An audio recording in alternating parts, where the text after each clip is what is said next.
آج کل طالب علموں کے اندر مطالعہ کی رجحان بہت کم ہے. طالب علم استاد سے پڑھتا ہے اور بس رکھتا ہے، صبح لے کر پھر اسی کتاب کو لے لیتا ہے. نہ جو پڑھا ہے اس کی دہراتا ہے، نہ جو کل پڑھنا ہے اس کی مطالعہ کرتا ہے. تو اس سے طالب علم کے اندر وہ قابلیت ختم ہو جاتی ہے.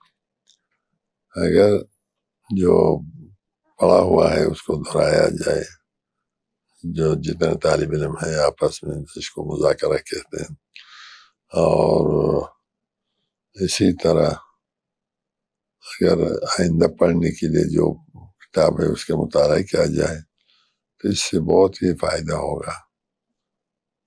اور اس کے علاوہ سبقی اور جو درسی کتاب کے علاوہ اور کتابوں کے مطالعہ کرنے کی رجحان پیدا ہو جائے طالب علم کے اندر، تو اس سے انشاءاللہ بہت.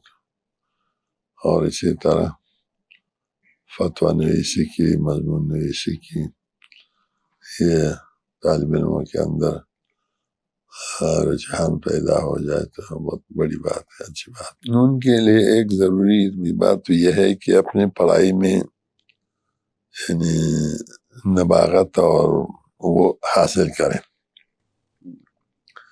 تاکہ آئندہ کہیں مدرس یا وہ غیر لگ سکیں. ضروری ساتھ یہ ہے کہ ساتھ ساتھ علم دین کے ساتھ دنیائی علم بھی ہونا چاہیے، تاکہ اگر وہاں نہ ہو تو یہاں ہو. اور یہ تو ظاہر بات ہے کہ ایک انسان علم دین پڑھا ہوا ہو تو کبھی اگر اسکول میں جائے یا کالج میں جائے تو انشاءاللہ وہ اس کے دماغ میں وہ اللہ اور رسول کی بات ضرور ہوگی، وہ اس کے حساب سے تربیت ان کی کرے گا. ساتھ ظاہر ہے جہاں دنیا پڑھائے گا ساتھ وہ دین کی بھی ان کی رہنمائی کرے گا.